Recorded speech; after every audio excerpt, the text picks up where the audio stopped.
गुरु साहब मुस्कुराए और कहा, हमें पता था तुम आओगे। कोई सवाल?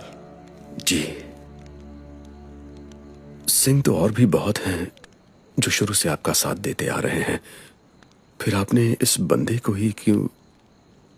गुरु साहब ने कहा, तुम्हारे सवालों में ईमानदारी है बंदा सिंह। हमें काफी समय से किसी योद्धा की तलाश थी, इसलिए हम तुम्हारे मठ में पलंग पर विराजमान हुए थे। गुरुजी, इतना विश्वास दिलाता हूं कि मैदाने जंग में बंदे का खंडा खड़केगा जब तक आप आकर कमान नहीं संभालते। गुरु साहब ने कहा, अगर हम ना आ सके? आपने ही तो सद्बुद्धि दी है। होता वही है जो अकाल पुरख चाहता है। उसकी मर्जी को मैं आपका हुक्म समझ लूंगा।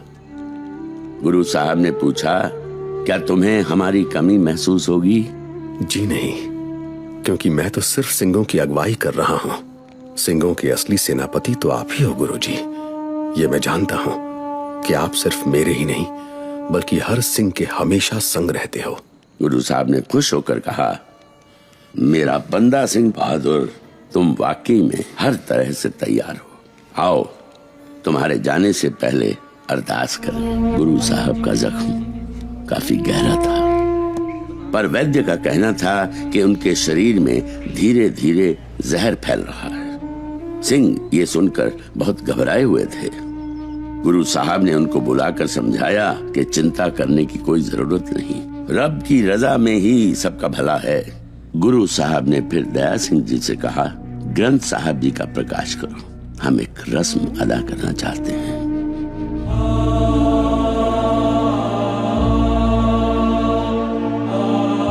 उन्होंने फिर ऐलान किया, खालसा जी, आज रस्मी तौर पर हम एक घोषणा कर रहे हैं। फैसला तो बैसाखी के दिन ही हमने कर लिया था, जब हमने 5 प्यारों को अमृत छकाया था।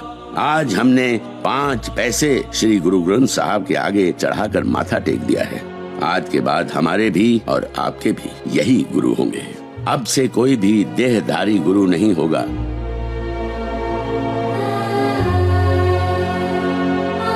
हमारी ज्योत श्री गुरु ग्रंथ साहब में विराजमान रहेगी और उस तक पहुंचने का एक ही रास्ता गुरु पंथ खालसा होगा। आज्ञा पई अकाल की, तभी चलायो पंथ, सब सिखण को हुक्म है।